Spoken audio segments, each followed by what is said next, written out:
I don't know who needs to hear this, but let's Quentin Tarantino back. There's an influencer.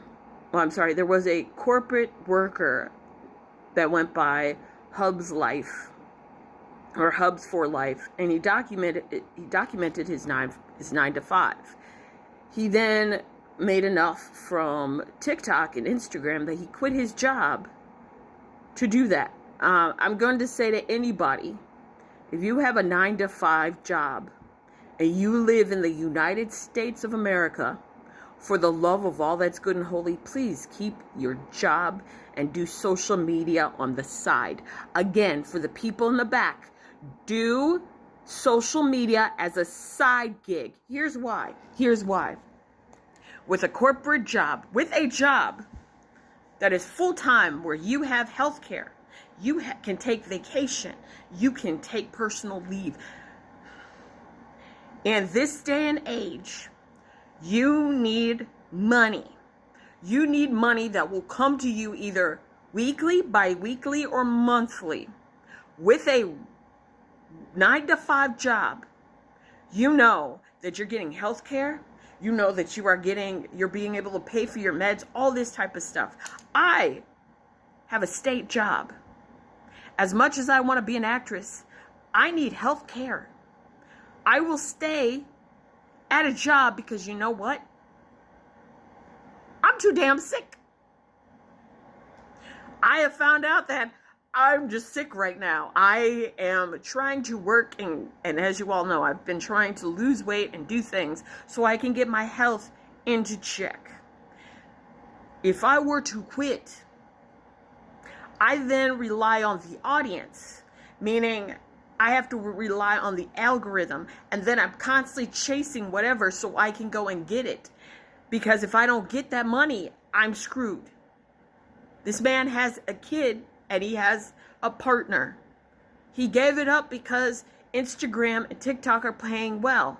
I want to say to him and everybody else, remember the ad apocalypse? That happened in YouTube. You may not remember. YouTube was paying people bukus and bukus of money. What ended up happening is PewDiePie, yes, PewDiePie, that man we all know that loved to say the N-word, well, he decided that he was going to pay people to say a bunch of fucked up shit. And then he played it on as a video. Sponsors and ad people that buy ads and YouTube videos were like, this is fucked. And as a result, people weren't going to get paid as much. So people had to do different things. And you're finding out that when you rely on an algorithm, the algorithm can change at any point.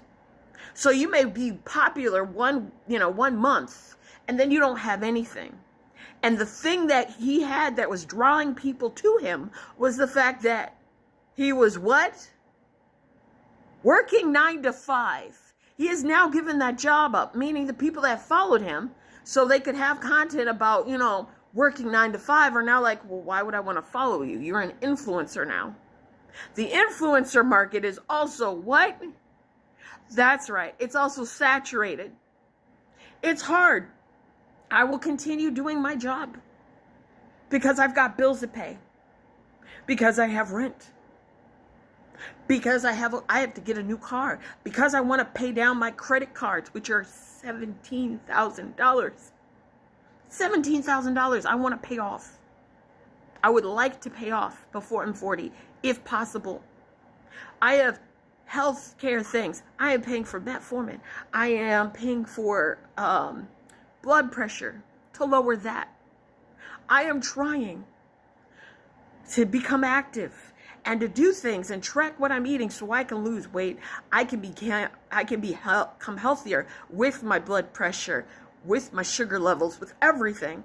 And my asthma, which also will continue past life because I can't get rid of that.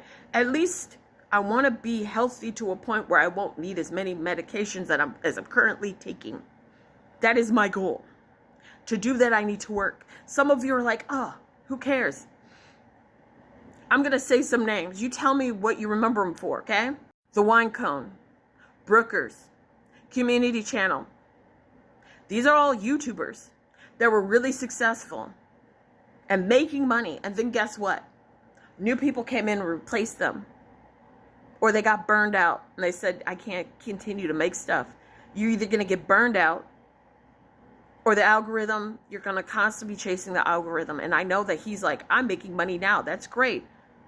But what's going to happen later down the road when people aren't giving you galaxy little pings? They aren't giving you things. You're going to rely on the sponsors, but if you don't have the views from the people that watched you for one thing and one thing only, you're screwed. Take also the weight loss journeys.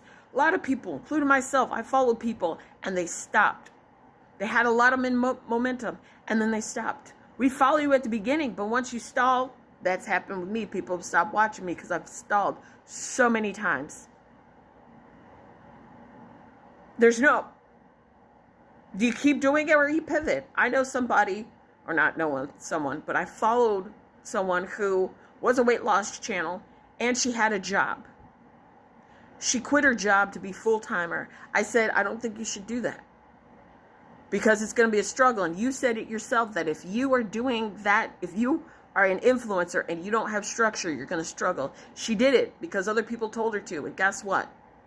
She stopped uploading as much. And she needs money to pay for bills because she's a landlord as well as owning her own house and having to pay mortgage and a bunch of other stuff.